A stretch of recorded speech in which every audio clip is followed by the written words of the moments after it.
Hello, heroes and Zargons. My name is Matt, or Blackbird if you prefer, and this is the Trials and Tribulations of Zargon, a series which details the many ways in which the Emperor's heroes foil Zargon and his minions in their plots to conquer the Empire. In it, we'll review the published quests and any house rules or modifications we're using to make the game more interesting and challenging. In this episode, I'll be discussing our playthrough of the quest Eyrie of the Storm Master. The Eyrie of the Storm Master is a published quest from the Wizards of Morcar quest pack. David has been homebrewing the quests from this pack into 3-board dungeons, adding 2 boards of his original design to the published dungeon map. This is the third and final video in our short series about this quest. In the previous 2, David laid out his general feelings about designing multi-board quests and gave an overview of what specifically happens in this 3-board dungeon. As the hero player, I'm here to give my thoughts on how it played. I'm going to keep this as short as I can and just give some bullet points about what happened to my heroes during this quest.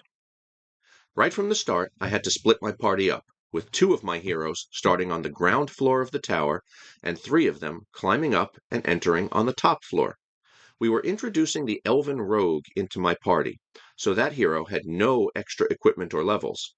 I chose to leave the Rogue on the ground floor with the Barbarian, and send the Dwarf, Elf, and Wizard to the top. I was very pleasantly surprised to quickly find the storeroom on the ground floor, which gave me 1 of every item in the armory, letting me outfit my new Rogue. It's possible that I equipped the Rogue with some things that a Rogue should not be able to equip, and then we sorted it out after this quest, but we don't need to talk about that. After working out that pit traps were discoverable from above and below, and were used as ways to traverse the levels of the tower, I decided that 1 big party was better than 2 little parties, and rather than send 3 heroes down, I decided to bring my 2 heroes up. Meanwhile, the heroes that started at the top were busy fighting and working their way around the top floor to disarm any elemental nodes they could find. About the elemental effects and nodes, Dave had this to say.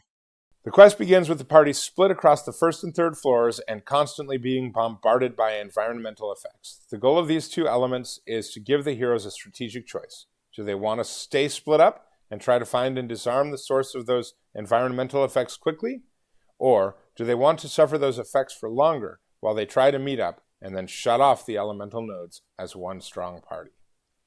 To make that choice live, I had to ensure that A, the rooms containing the environmental nodes were close to where the heroes entered, B, that they would be difficult but not impossible to defeat with a small party, and C, that the paths between floors weren't too far from the starting locations either.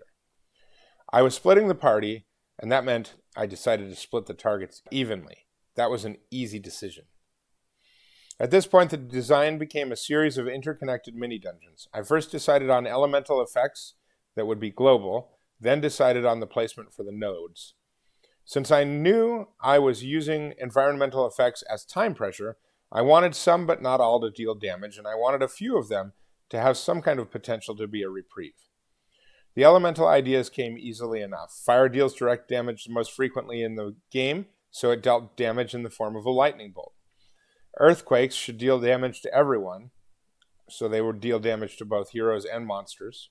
Wind could blow people around, and since wind was affecting movement, water should affect damage, in this case slowing the speed of weapons through the air and causing them to do less damage.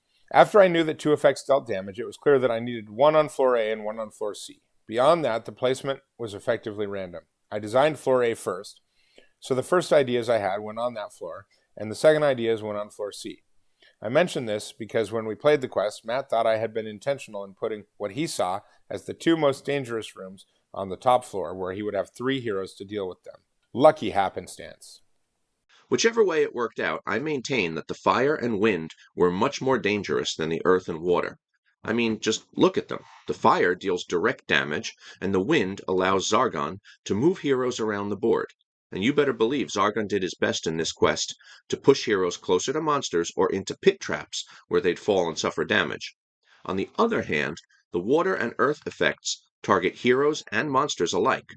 The earth effect is dependent on a draw from the treasure deck, and only causes damage if a hazard is drawn, which is not often. The worst part about this is that good treasure cards are removed from the deck until it's reshuffled. The water effect is essentially non-existent, since it lowers all monsters and heroes' attack and defense equally. Everyone is still on the same equal ground. My dwarf had just acquired the spell resistance level, and since the elemental effects were magical in nature, he got a chance to resist any time he was targeted, so that was pretty cool. I got my barbarian and rogue to join the others by climbing up 2 levels through pit traps, and I cleared out the top floor of the tower, disarming both the fire and wind nodes.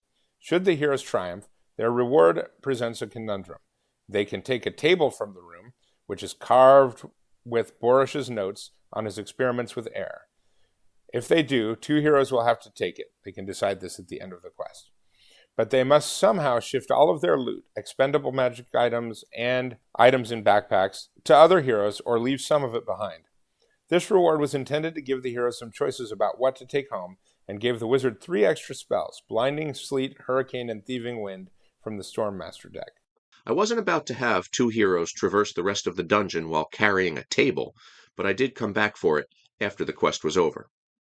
When I found the guard room, Zargon told me that my heroes were welcome to snort the cocaine, moonstone, on the table, and that there would be both positive and possibly negative effects, and that the effects would be different for magic users versus melee fighters.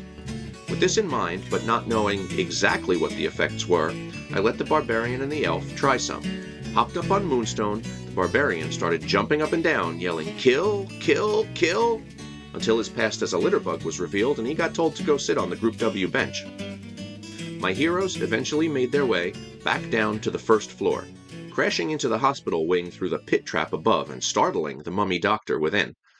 Although skeptical, the heroes were in need of some healing, so they let the mummy patch them up and luckily rolled well enough to avoid any unintentional damage from the mummy's ministrations. I then set about the task of clearing the first floor and disarming the final 2 elemental nodes. The only real trouble I ran into here was my own misinterpretation of the map. I discovered the portcullis with the hallway of grisly horrors and reject experiments. I recognized immediately that it was the most dangerous part of the floor, if not the entire tower, but I wrongly assumed there was an elemental node at the end of it, because the room preceding the portcullis was under siege by earth elemental effects. After I fought my way to the end and realized that my damaged heroes had not found the earth node and would have to keep searching in their now weakened state, I was a bit salty, but I would have wanted to explore the complete dungeon anyway, so it was fine. Finally, I went to clear out the middle floor of the tower and confront Borish the Stormmaster. Since this floor is pretty close to the published quest, and I had disabled the 4 elemental nodes so my heroes weren't under attack by any of David's homebrewed dangers, this was the easiest part of the quest. My heroes carefully and methodically cleared the map and went to confront Borish in the center room, otherwise known as the boss room. After it was all said and done, my heroes went back for the table with the elemental note scratched into it and escaped the dungeon, getting credit for completing 3 quests for the 3 boards used towards leveling up in Dave's leveling system. This was the first multi-board dungeon that we've played. We've since played several others, both published and homebrewed. This one remains my favorite. It had just the right amount of difficulty and assistance for my slightly leveled up but not yet overpowered heroes. If you've made it this far, and you're still here, take a couple extra seconds to do all the YouTube things like liking, subscribing, commenting, etc. It really helps us out. And if you have any interest in multi-board Heroquest dungeons, let's plot together in the comments below.